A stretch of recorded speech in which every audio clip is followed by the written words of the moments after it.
नमस्कार, मैं हृदय कुमार प्रीत राजपूर्वी चंपारण आप सबों का स्वागत करता हूं और आप लोगों का ढेर सारा प्यार मेरी वीडियो को मिल रहा है।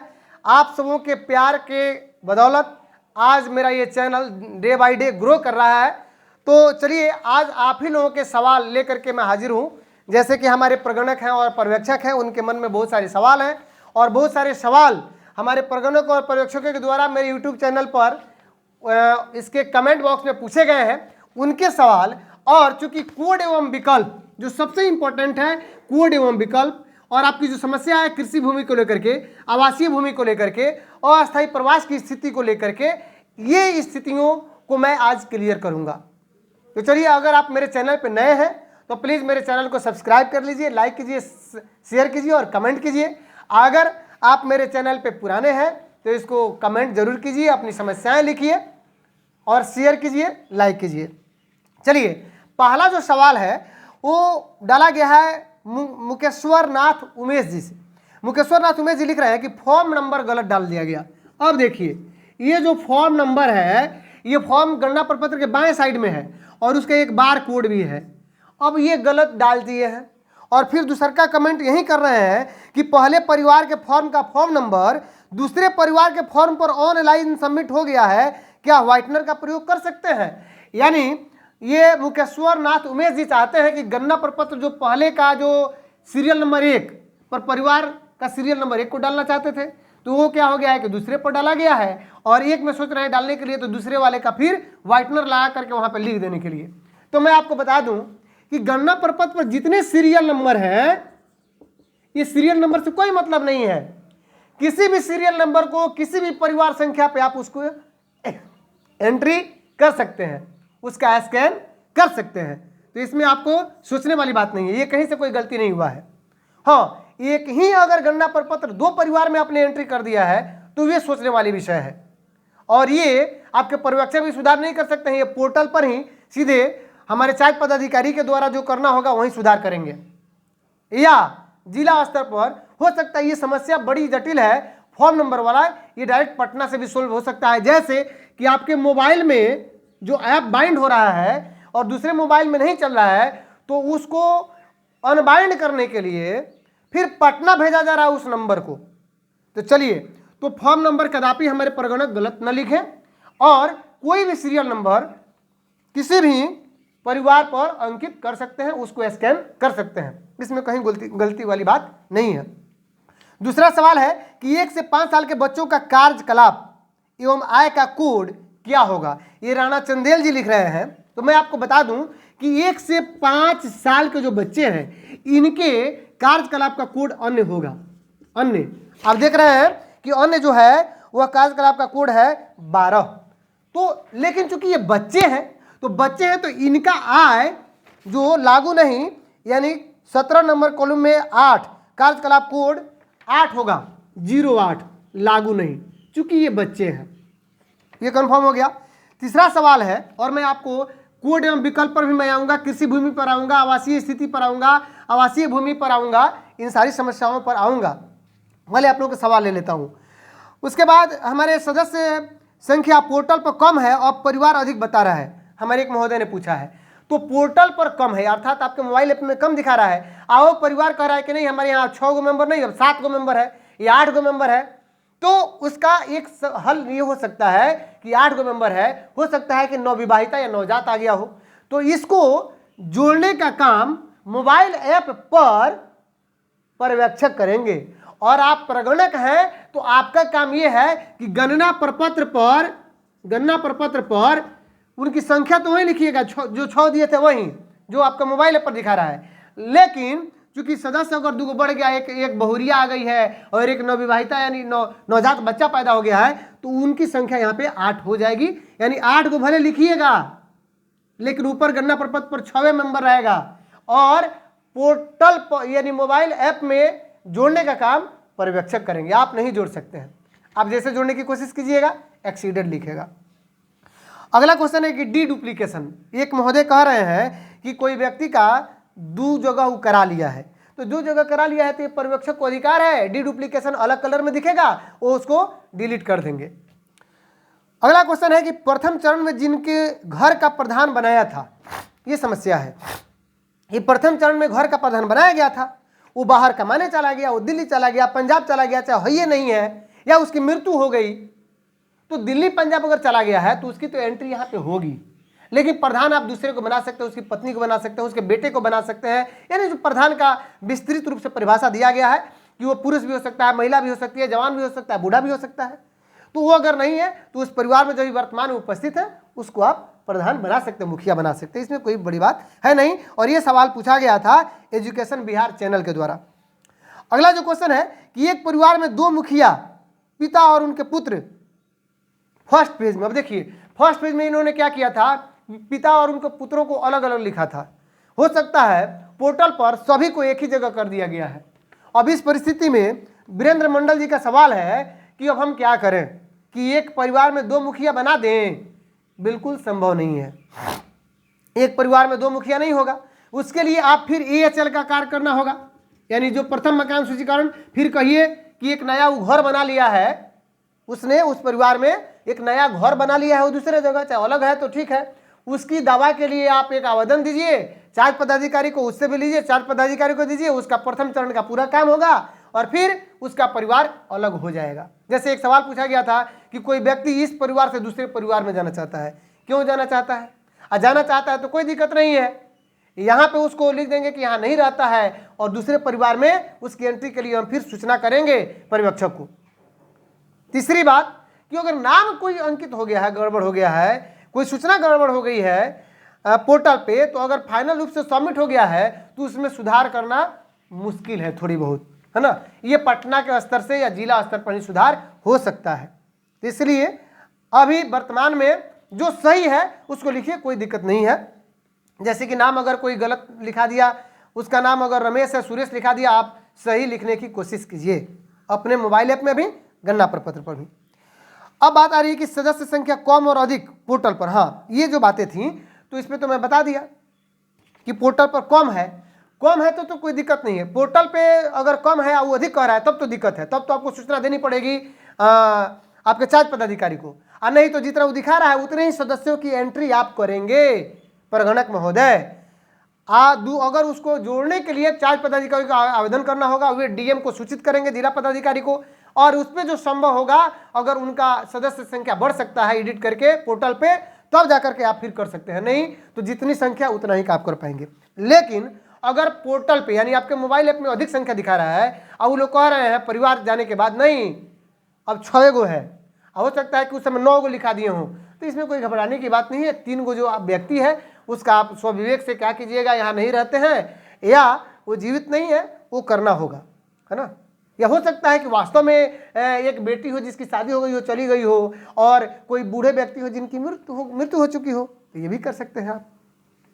अब एक अगला सवाल है कि एक सदस्य दिल्ली में सर्विस करते हैं और उनके साथ उनकी पत्नी बच्चे भी रहते हैं, तो बच्चे और पत्नी का कोड तो इसमें नहीं है, तो क्या करें? ये शिव स्वरूप विजय जी लिख रहे हैं। ये लिख रहे हैं कि अस्थायी प्रवास की स्थिति में कोई बात नहीं है, इसमें है कि कोई व्यक्ति या परिवार, तो ये तो पूरा परिवार ही रह रहा है, तो उसमें वही कोड होगा जो उस व्यक्ति का होगा, यानी वो सर्विस के चलते रह रहे हैं। तो इसमें और भी आप पढ़िएगा डिटेल्स में, तो लिख रहा है कि सांसारिक कार्यों, यानी अगर आप सांसारिक कार्यों से बाहर हैं या जीविका से बाहर हैं, सर्विस के कारण है, पढ़ाई से बाहर है, तो उसमें सभी के लिए उन बच्चों का भी वही कोड होगा। अब बात आ रही है नवविवाहिता नवजात, तो मैं बता चुका हूं कि नवविवाहित और नवजात की एंट्री कौन करेगा, तो पर्यवेक्षक करेंगे। मुकेश्वर नाथ उमेश जी, हाँ ये तो इनका फॉर्म नंबर हो गया। तो मैं ये गुजारिश करूंगा हमारे प्रगणक महोदय से कि आप लोग फॉर्म नंबर गलती करने की कोशिश नहीं करेंगे, क्योंकि फॉर्म नंबर आपके पर्यवेक्षक भी सुधार नहीं सकते हैं और ये पोर्टल पर ही सुधारा जा सकता है। उसके लिए उस फॉर्म को फिर लेके जाना होगा कि वो फॉर्म नंबर क्या है। अब बात आ रही है कि हम कार्यकलाप, कृषि भूमि, आवासीय स्थिति, मोटरयान, कंप्यूटर और अस्थायी प्रवास की स्थिति पर विशेष रूप से चर्चा करेंगे। और आप लोग मेरे वीडियो को पूरी देख रहे हैं, आशा है कि इस वीडियो को भी आप लोग पूरा देखिएगा, और अगर इस वीडियो को पूरा आप देख लेते हैं तो आपकी सारी समस्याओं का निदान इसी वीडियो में मिल जाएगा। कोई और वीडियो देखने की आपको आवश्यकता नहीं होगी और मुझे भी कोई और दूसरी वीडियो बनाने की कोई आवश्यकता नहीं पड़ेगी। तो सबसे पहले मैं बता दूं कि ये जो गणना प्रपत्र है, इस गणना प्रपत्र में कॉलम नंबर यानी क्वेश्चन नंबर 1 से लेकर के 1 2 3 4 5 6 7 धर्म और 8 जाति में कहीं से कोई समस्या नहीं है। 9 शैक्षणिक योग्यता, इसमें भी कोई समस्या नहीं है। शैक्षणिक योग्यता आपको बताया गया है कि 1 से लेकर के और 12 तक के जो बच्चे हैं, यानी जो क्लास 1 से लेकर के जो 12 तक के जो बच्चे पढ़ते हैं, 1 से लेकर के 12 तक, इनका अलग अलग कोड है। जो जिस क्लास का वही कोड है।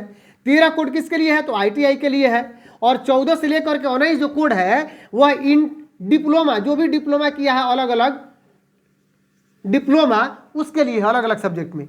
फिर 20 से लेकर के 30 तक जो ग्रेजुएट हैं, जो ग्रेजुएट हैं उनके लिए अलग अलग सब्जेक्ट में कोड है। फिर 31 से लेकर के और 41 तक जो PG है, पोस्ट ग्रेजुएट है, जिन्होंने MA किया हुआ है अलग अलग सब्जेक्ट में, उनके लिए है। और 42 से 52 तक का जो कोड है वह PhD जो किए हैं, PhD जिन्होंने डॉक्टरेट की उपाधि लिया अलग अलग सब्जेक्ट में, उनके लिए है। और 53 कोड हमारे चार्टर्ड अकाउंटेंट यानी CA के लिए हुए है। तो आइए मैं ये सब बता दिया। अब बढ़ते हैं हम ये कार्यकलाप जो 10 नंबर है, सबसे इंपॉर्टेंट है और इसी पर हम विशेष रूप से चर्चा करेंगे। तो चलिए, कार्यकलाप में आपको 15 कोड है, 1 से लेकर के और 15 तक। तो सबसे पहले सरकारी नौकरी।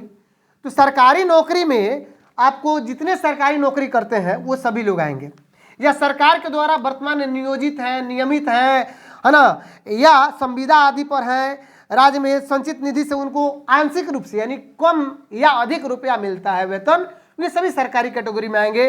जैसे आपके हाई स्कूल में, मिडिल स्कूल में जो रात्रि प्रहरी हैं, नाइट गार्ड है, वो भी आएंगे, रसोईया भी आएंगे, है ना, ये सभी सरकारी कर्मी आएंगे। दूसरा जो कोड है वो है आपको असंगठित क्षेत्र में प्राइवेट, संगठित क्षेत्र में प्राइवेट नौकरी। तो संगठित क्षेत्र में प्राइवेट नौकरी में उन्हीं को रखेंगे जिनका PF कटता हो और कर्मचारी बीमा निगम, है ना, कर्मचारी बीमा योजना से उनको लाभ मिलता हो।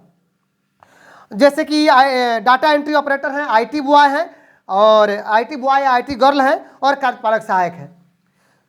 तीसरा जो है कोड है वो है असंगठित क्षेत्र में प्राइवेट नौकरी, अर्थात जिनको ये कर्मचारी बीमा योजना से जो लाभान्वित नहीं है, जिनका भविष्य निधि नहीं कटता है, वे सभी असंगठित क्षेत्र में आएंगे। यहाँ तक कि घरेलू नौकर भी असंगठित क्षेत्र की कैटेगरी में आएगा, है ना।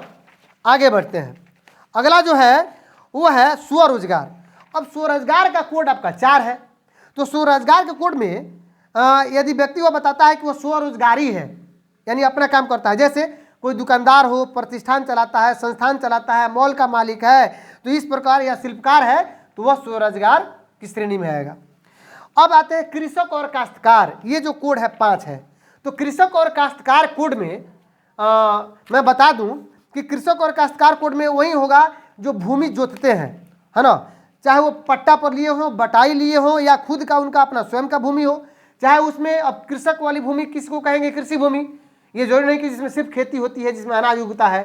अरे बागवानी हो, नर्सरी हो, पशुपालन किए हैं उसमें बकरी का चाहे गाय का, या मुर्गी पालन किए हैं, मधुमक्खी पालन किए हैं माने बगीचा में, सेरीकल्चर है, वर्मी कल्चर है, या कृषि वानिकी किए हैं, इन सबों के लिए वे कृषि की श्रेणी की, ये कृषि वाली भूमि हो गए, और कृषि भूमि पर जो काम करते हुए कृषक की और काश्तकार की श्रेणी में आएंगे। अब खेतिहर मजदूर कौन हो गए? तो जिनका अपनी भूमि नहीं है, जो दूसरे के खेतों में जा करके मजदूरी करते हैं और वे अकुशल है, मतलब वे कुशल मजदूर नहीं है, उनको कोई जानकारी नहीं है, कहीं ट्रेनिंग नहीं लिए हैं, तो इस तरह से विशेष अनुभव नहीं है, तो उनका कोड 6 है। अब बढ़ते हैं निर्माण मजदूर। निर्माण मजदूर में वैसे मजदूर हैं जो निर्माण का कार्य करते हैं। वो निर्माण का कार्य है ना, वे कुशल भी हो सकते हैं, कुशल क्षेत्र में भी हो सकते हैं, अर्ध कुशल भी हो सकते हैं, और श्रमिक भी हो सकते हैं। तो जो शारीरिक जो पर्यवेक्षण, जैसे बहुत सारे फैक्ट्री में काम करते हैं तो वे पर्यवेक्षक का भी काम करते हैं, नहीं सुपरवाइजर का काम करते हैं, क्लर्क का काम करते हैं, है ना। लेकिन कहने का मतलब है उनको प्रबंध मैनेजमेंट का या प्रशासकीय हैसियत प्राप्त नहीं हो, वे सभी निर्माण मजदूरों की श्रेणी में आएंगे। जैसे राजमिस्त्री हो गए, है ना, पेंटर हो गया, लोहार हो गया, बढ़ई हो गया, सेंटरिंग करता है मजदूर है वो हो गया, लोहा बांधने वाला हो गया, ग्रिल ग्रेट बनाने वाला हो गया, कंक्रीट मिक्स बनाने ढोने वाला हो गया, चौकीदार हो गया, गार्ड हो गया, मनरेगा कार्य के मजदूर हो गया। अब चौकीदार और गार्ड जो सरकारी में नहीं है, जो प्राइवेट में, उनके लिए बताया जा रहा है ना। चौकीदार हो गया, गार्ड हो गया, मनरेगा कार्य का जो मजदूर जो बागवानी में लगाया गया है, जो मुखिया जी उनको मुखिया जी लगाए हुए हैं और जिनको फायदा मिलता है, तो उनको भी हम, लेकिन इसमें कह रहा है कि मनरेगा कार्य के मजदूर बागवानी और वानिकी को छोड़ करके निर्माण क्षेत्र में काम करने वाले सभी महिला मजदूर भी हैं, यानी चौकीदार और गार्ड मनरेगा कार्य के मजदूर भी, लेकिन बागवानी और वानिकी को छोड़कर, जो बागवानी में है और वानिकी में है उनको निर्माण मजदूर में नहीं करें, क्योंकि निर्माण का कार्य नहीं कर रहे हैं। चलिए, लेकिन अगर नहर भरा रहा है उसमें वो लगे हुए हैं तो निर्माण कार्य कर रहे हैं। आपके यहाँ पुल पुलिया बन रहा है उसमें काम कर रहे हैं। तो अब अन्य मजदूर, देखिए अन्य मजदूर की श्रेणी में आएंगे, जैसे कुली हो गया, ठेला चालक हो गया, रिक्शा चालक हो गया, बस का खलासी हो गया, ये अन्य मजदूर में आएगा। तो इसका कोड आपको 8 है। आगे बढ़ते हैं, कार्यकलाप आपको फाइनल कर देंगे और उसके बाद आपको बताएंगे मोटर यान वगैरह के बारे में। मिस्त्री, और मिस्त्री में देखिए, मिस्त्री चूंकि वो कुशलता प्राप्त है, उसको वो कुशल मिस्त्री है, और मिस्त्री की श्रेणी में ऐसे व्यक्ति को ही रखेंगे जो कुशल है ना, जिनको श्रमिक रूप से कुछ मिलता है, जो तकनीकी जानकारी है जिनको, वो चाहे व्यवसायिक संस्थान हो या खुद का अपना हो, कौशल या सक्षम रूप से वो कौशलता है, उनके पास सक्षमता है, तो जो निर्णय लेने में भी सक्षम है, वैसे ही मिस्त्री की श्रेणी में 9 की श्रेणी में रखेंगे। वे कौन कौन हो सकते हैं? तो एसी मिस्त्री, टेलीविजन मिस्त्री, रेडियो मिस्त्री और इलेक्ट्रॉनिक उपकरण, मोबाइल बनाने वाले मिस्त्री है ना, मरम्मत करते हैं, वाहन मरम्मत करने वाले मिस्त्री, या घरेलू उपस्कर माने डेस्क बेंच वगैरह या कुछ बनाने वाले मिस्त्री, मिक्सी, कुकर, गैस चूल्हा, वॉशिंग मशीन, ये सब बनाने वाले मिस्त्री मिस्त्री की श्रेणी में आएंगे और इनका कोड होगा 09। भिखारी, अब भिखारी की श्रेणी में वो व्यक्ति आएगा जिसका सिर्फ और सिर्फ जीवन यापन भीख मांगने से चलता है, जो भीख मांग करके अपना जीविका पूर्ण करता है, पूर्ण साधन उसका आजीविका भीख मांगना ही है, उसी पर मांग चांग के बसर करता है। लेकिन अगर कोई व्यक्ति भीख भी मांगता है और साल में जाकर कभी मौसम में जाकर कुछ और भी काम करता है, कुछ मजदूरी कर लेता है, कोई और काम कर लेता है, और काम करने का मतलब कि कोई व्यवसाय कर लेता है 6 महीने के लिए, 2 महीने 3 महीने के लिए, उस स्थिति में उसको भिखारी की श्रेणी में नहीं रखेंगे। उसको जो उसका कार्य करता है उस कार्यकलाप के हिसाब से उसको श्रेणी में रखेंगे। तो भिखारी का श्रेणी 10 हो गया। आइए कचरा बिनना, कचरा बिनने के श्रेणी में वही रखेंगे जो वास्तविक रूप से कचरा बिनने का काम करते हैं। अब ये नहीं कि जो व्यापारी हो, जो कचरा खरीदते हैं, जो दुकानदार हैं वे कचरा खरीदते हैं, वे कचरा बिनना उसके श्रेणी में 11 नंबर में नहीं रखे जाएंगे, क्योंकि वे खुद व्यापारी हैं और दुकानदार हैं, व्यापार करते हैं, तो कचरा बिनने की श्रेणी में नहीं रहेंगे। आगे आपको अन्य देखिए, ये सबसे इंपॉर्टेंट है। हमारे सुहेल सर जो हैं, बिहार सरकार के जो सचिव हैं, उनका एक पत्र आया हुआ है जिसमें बताया गया है कि आंगनबाड़ी में पढ़ने वाले या 5 साल से जो नीचे बच्चे हैं उनको अन्य की श्रेणी में रखा जाएगा कार्यकलाप में। अब लोग कह रहे हैं कि भाई इसमें तो नीचे लिखा हुआ है कि 13 से 15 जिनका होगा उसी के लिए आय का स्रोत, यानी 16 आय का स्रोत वाला में, आय का स्रोत वाला कॉलम कितना है, यानी सभी स्रोतों से मासिक आय, क्वेश्चन नंबर 17 है कि उसमें कोड तब क्या होगा। वो तो सिर्फ 13, 14, 15 के लिए है। तो मैं आपको बता दूं 13, 14, 15 के लिए 100% है कि जो 13, 14, 15 उसके लिए लागू नहीं का कोड होगा। लेकिन अन्य में भी अगर बच्चे आ रहे हैं जिनका उम्र 5 साल से कम है, उनके लिए भी लागू नहीं होगा, क्योंकि वो बच्चे पैसा कमाते नहीं है, उनका कोई स्रोत नहीं है। तो अन्य की श्रेणी में हो गए जो जो बूढ़े हैं, वृद्ध हैं, जो दूसरे पर निर्भर करते हैं, वो भी अन्य की श्रेणी में है। जो शारीरिक रूप से अक्षम है, जो काम नहीं कर सकता है, जो काम नहीं ढूंढ रहा है, वो भी अन्य की श्रेणी में आएगा। जो वृद्धा पेंशन लेते हैं, चाहे वो गुरुजी के उन्होंने रिटायर्ड है, 50,000 उनको पेंशन मिलता है, तो उनको भी अन्य की श्रेणी में रखेंगे और उनके आय के हिसाब से उनकी आय को उसमें जरूर दिखाएंगे। मासिक आय कैसे निकालेंगे? तो साल भर का जो उनका आमदनी होगा उसको जोड़ लेंगे और 12 से भाग दे देंगे। ये सिंपल सी बात है।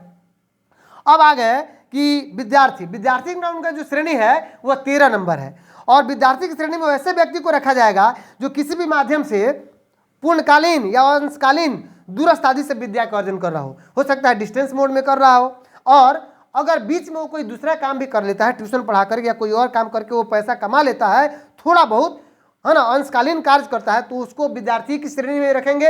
ये नहीं कि उसको मजदूर की या किसी कमाने वाले की श्रेणी में रख दें। अगला जो है 14 नंबर है वो गृहिणी। गृहिणी का मतलब कि वो कोई भी काम कर रही हो।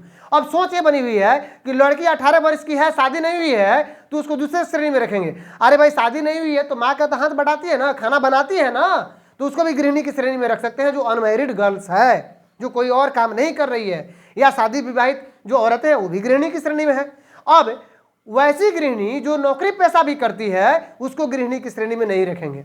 और वैसी गृहिणी जो गृहिणी का काम करती है लेकिन उपला पात लेती है, यानी गोबर पात लेती है, चैली ये सब बीन लेती है, या क्या कहते हैं कि गोबर पात करके, गोहरा पात करके अपना काम चला लेती है, दूध बेच लेती है थोड़ा बहुत, तो वैसी महिलाओं को हम गृहिणी की श्रेणी में ही रखेंगे क्योंकि वो आंशिक रूप से काम कर रही हैं, कुछ नहीं। अब कुछ नहीं की श्रेणी में वैसे लोग हैं जो शारीरिक रूप से हिष्ट पुष्ट हैं, जो काम की तलाश कर रहे हैं और 4 सप्ताह से उन्हें कोई काम अभी तक नहीं मिला है, तो वे कुछ नहीं की श्रेणी में आएंगे और वे पूर्ण या आंशिक रूप से कार्य उनको नहीं मिल पाया है।